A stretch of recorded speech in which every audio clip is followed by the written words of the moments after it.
उसाच्या ट्रॅक्टरखाली चिरडून महिलेच्या दुर्दैवी मृत्यूने परिसरात एकच हळहळ।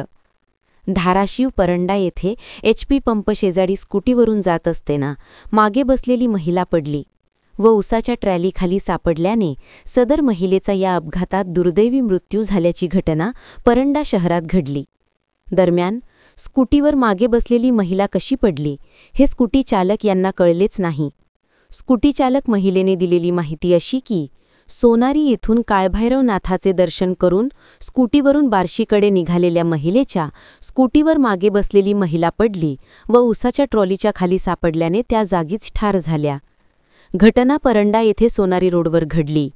याबाबत स्कूटी चालक प्रियंका बांगर राहणार बार्शी यांनी दिलेल्या माहितीनुसार बार्शी येथील सविता शंकर मुसळे व त्यांची घर भाडेकरू प्रियंका बांगर या दोघी देवदर्शनासाठी सोनारी येथे आल्या होत्या।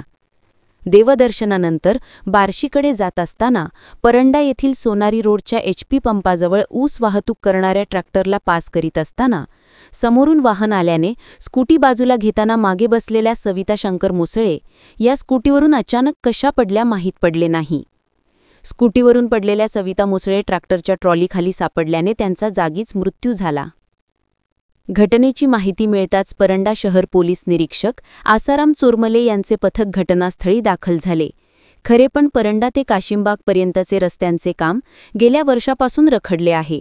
ठिकठिकाणी अर्धवट काम करण्यात आल्याने वाहतुकीसाठी मोठी अडचण निर्माण होत आहे।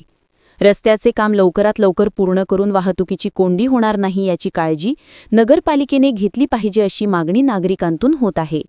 घटनेचा पंचनामा करून पुढील कारवाई सुरू असल्याची माहिती नवमित्र न्यूजचे प्रतिनिधी बालाजी देवकते यांनी दिली आहे।